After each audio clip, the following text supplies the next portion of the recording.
Esta gravação está associada a essa iniciativa do programa de gravar depoimentos, de registrar depoimentos sobre o impacto que a ditadura militar teve sobre a realização da pesquisa antropológica aqui no Brasil, né, no período em que eu justamente começava a minha carreira, né.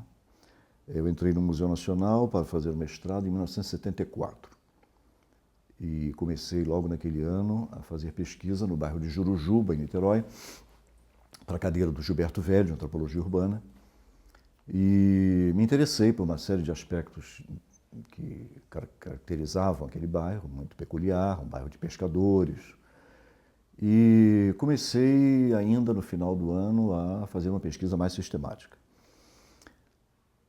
A situação em Jurujuba, assim, à primeira vista, parecia ser muito tranquila e distanciada dos problemas maiores políticos da nação. Um bairro popular, mas com um tipo de trabalho que não era, enfim, de operários importantes, de indústrias importantes, de segmentos dinâmicos da economia nacional naquela época, a pesca, né? Então parecia uma coisa discreta, um investimento sem maiores implicações políticas. Mas logo que comecei a trabalhar, e sobretudo quando comecei a discutir o meu projeto de pesquisa com aquele que veio a ser o meu principal interlocutor no bairro, o senhor Humberto, a situação foi se transformando de maneira inquietante. Porque o Humberto, e eu posso revelar o seu nome porque ele já se tornou um personagem de um dos livros que eu publiquei, com a autorização dele, a sua história de alguma maneira está retratada no livro As Três Famílias. Humberto tinha tido uma carreira política, sindical, de certa maneira, importante. E se encontrava naquele momento numa situação de muita depressão, porque tinha sido reformado pela Revolução, tinha sido expulso da Marinha e tinha ficado com grandes dificuldades de manutenção de sua família, até porque, em função de certas dinâmicas próprias do universo da pesca, da produção da pesca, ele também tinha ficado meio cantonado, meio colocado de escanteio no mundo que tinha sido o seu mundo de trabalho, o seu mundo de identidade original. Humberto era muito claro a respeito dessas vicissitudes, dessas características da sua vida, e me contava coisas que foram se revelando ser perigosas em termos de exposição pública, né? Até porque ele próprio chamava a atenção que no bairro de Jurujuba e no contexto do trabalho na pesca havia muitas dissensões internas e havia o risco de que houvesse informantes do sistema de repressão policial ali no bairro, e que, portanto, de alguma maneira, a minha própria presença no bairro devia ser motivo de especulações e tensões que poderiam redundar em algum risco para mim mesmo ou para os meus interlocutores no campo. Com isso, o primeiro efeito maligno, né, dessa situação de medo e desconfiança que pairavam sobre toda a vida nacional e que eu pude perceber então que também se estendiam àquele recanto longínquo, distante, tão específico da vida das nossas cidades aqui, da região da Guanabara, também lá se estendiam e apresentavam seus riscos. E eu passei a ter muito controle com o caderno de campo, né, porque eu temia que pudesse cair em mãos inconvenientes e que algumas das coisas que Humberto me confidenciava pudessem redundar em prejuízo tanto para as pessoas a que ele se referia, como para ele próprio e sua família, como para mim, eventualmente, né? De modo que eu perdi muitos dos dados importantes que, naquela época, ele verbalizava de maneira muito agressiva e nítida, né? Porque ele estava muito envolvido nesse sentimento de humilhação, enfim, de destruição da sua vida, né? Que tinham sido acarretados pela ditadura. Ele tinha sido, depois de pescador, né, ele era nativo do bairro de Jurujuba, depois de viver da pesca, ele tinha entrado para a Marinha e tinha se tornado, na época em 64, ele era guarda-costas do então ministro da Marinha, o almirante Paulo Mário, que caiu justamente, né, com a Revolução. E Humberto tinha sido, enfim, afastado no bojo de todas as intervenções radicais que tinham sido feitas nas Forças Armadas, inclusive, naquela época, né? E tinha perdido todas as suas condições de sobrevivência. O almirante Paulo Mário, que eu cheguei a encontrar uma vez, através do Humberto, era inclusive seu compadre. Então havia uma relação muito próxima de um relacionamento quase familiar entre Humberto e alguns dos personagens que tinham sido mais diretamente marcados pela repressão de 64. Além do mais, havia outras histórias complexas que me remetiam para uma série de necessidades de cuidados. Humberto falava muito de um militante do Partido Comunista que tinha feito um trabalho de esclarecimento, de conscientização no bairro junto aos trabalhadores da pesca, no período imediatamente anterior a 64. E esse senhor tinha suscitado, mesmo dentro do bairro, reações complexas, tanto de adesão à sua proposta generosa de uma transformação social e de um desvendamento das condições de exploração no trabalho da pesca, quanto tinha suscitado resistências, né? E tinha sido denunciado, em 64, possivelmente por pessoas de dentro do bairro. Esse senhor, que eu depois também vim a conhecer, era uma pedra de toque das dificuldades e das tensões que prevaleciam no bairro. O meu trabalho de mestrado foi justamente sobre o trabalho na pesca, sobre as contradições que cercavam esse tipo de atividade social. E eu chamei a atenção nesse trabalho como que havia uma peculiaridade muito própria de Jurujuba, que era o fato da pesca em Jurujuba, que era o fato de ali conviverem a pequena produção mercantil, as antigas canoas, né, do antigo sistema de produção pesqueira, com as traineiras, que já era um sistema industrial, em que você tinha a separação muito nítida entre o armador, que era o capitalista, que às vezes ainda era um trabalhador, às vezes não, e os operários proletarizados, né, que tinham perdido as suas canoas e passavam a ser assalariados, de certa maneira, das traineiras. Isso então fazia com que houvesse uma tensão social muito grande, uma tensão social interna ao bairro, porque no bairro moravam lado a lado e eram frequentemente parentes entre si, armadores e operários.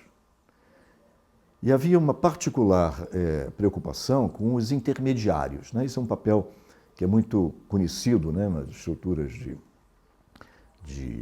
poder e de exploração, né, nos sistemas fabris, né? O Zé Sérgio Leite Lopes trabalhou com isso no Nordeste, que são os encarregados, os empregados, aqueles personagens que ficam de intermediários entre os capitalistas, os armadores, no caso da pesca, e os operários, os trabalhadores braçais, né?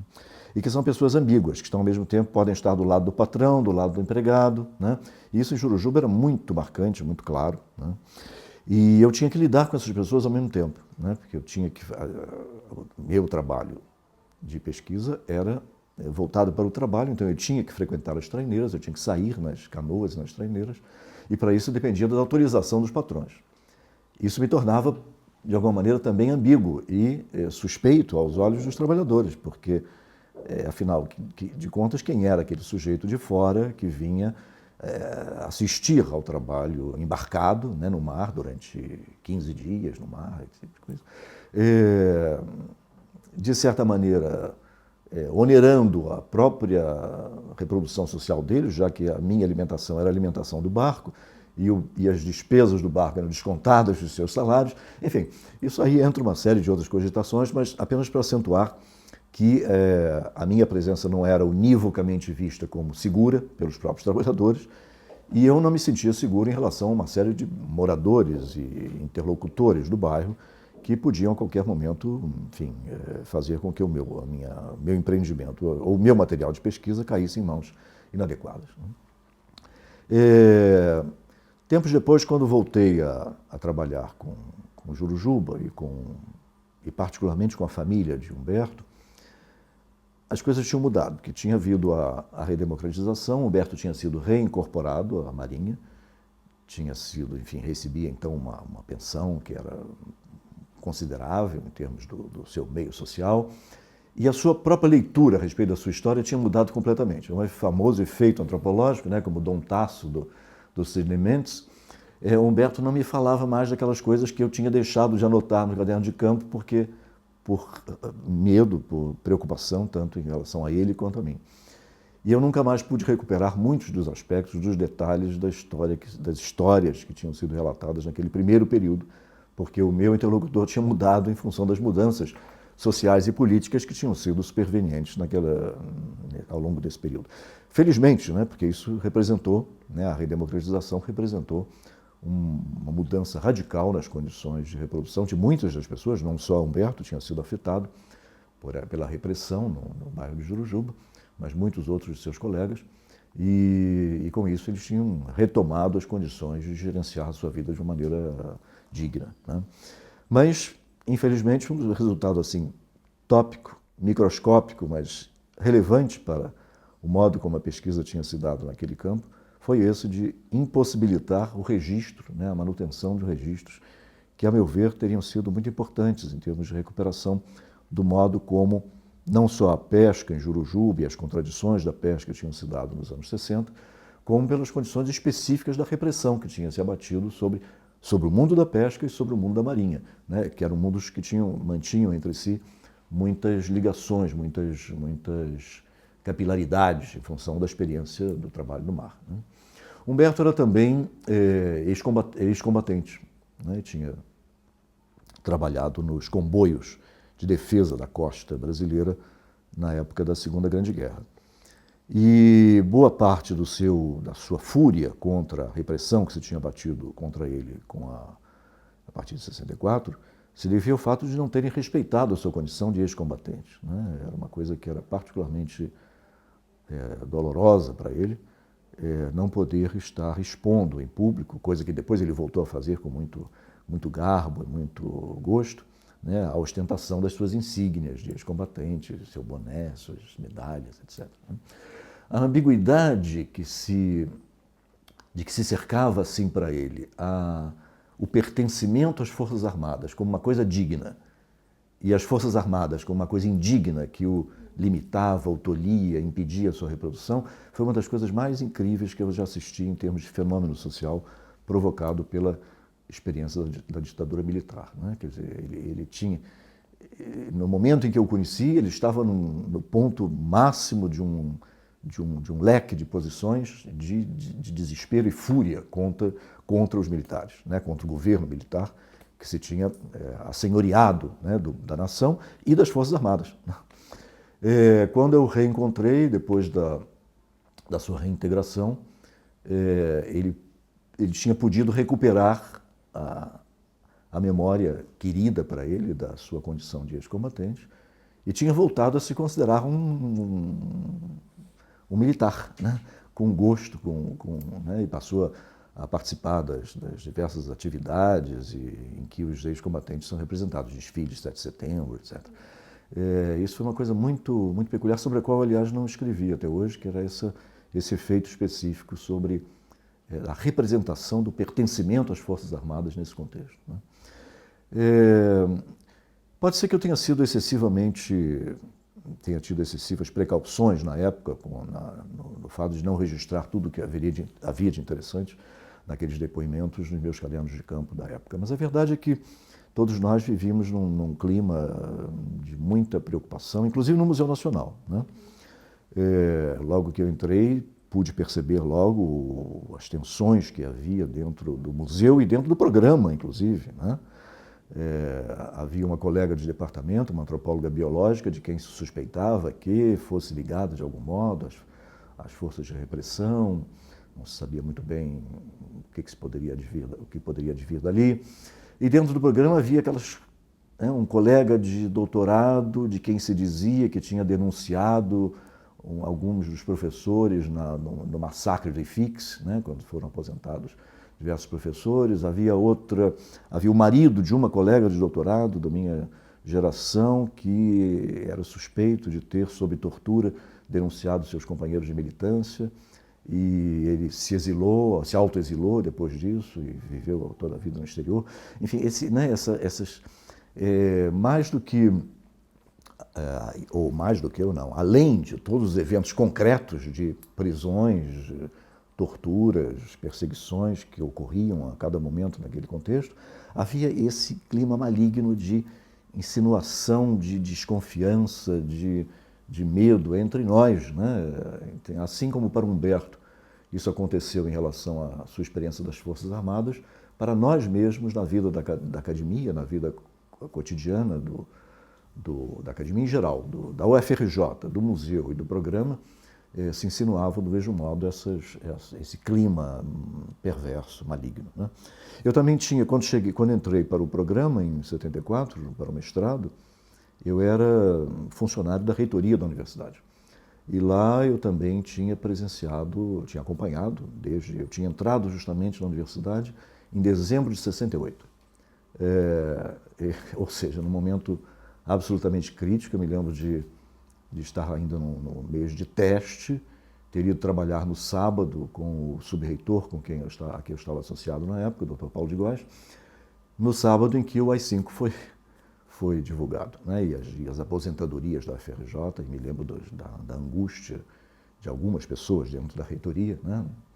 Enfim, a própria reitoria era muito dividida. O reitor Muniz de Aragão era uma pessoa do sistema, irmão do general Muniz de Aragão, e aparentemente tinha sido indicado em função dessa condição, mas o professor Paulo de Góes era uma pessoa que, nem sei se ele era propriamente de esquerda, mas era uma pessoa a quem repugnavam os métodos da ditadura. E então acompanhei muito de perto, já ali, começando a trabalhar, né, com 19 anos, o drama das aposentadorias na universidade, né, a sucessão de nomes eminentes da ciência brasileira que foram bater ali à porta da reitoria para saber qual seria o seu destino naquele momento dramático, né. Depois eu me tornei secretário do CEPEG, do Conselho de Pesquisa e Pós-Graduação, por onde passava, e por minhas mãos passavam todas as teses da universidade. E eu já tinha descoberto antropologia e comecei a ler com muito gosto as dissertações e teses do Museu Nacional. Inclusive, para meu encanto, a tese de Lígia Segor, né, A Nação dos Homens, que me chamou tanto a atenção que eu vim depois a tomá-la como minha orientadora de mestrado. E um pouco depois, eu até mencionei isso recentemente no meu memorial de titular, eu soube que estavam procurando pelo exemplar da tese de Lígia, que estava na biblioteca da universidade. Ele estava comigo porque eu tinha pego para ler, né? Eu o retive, então, guardei comigo durante alguns anos, até que se dissipassem os riscos. Enfim, não foi por isso, certamente, que se desanuviaram as suspeitas e as possíveis implicações que se avolumavam sobre alguns de nossos colegas da época, mas certamente contribuía para esse clima de temor, preocupação, desconfiança a que eu me referi, né? É isso.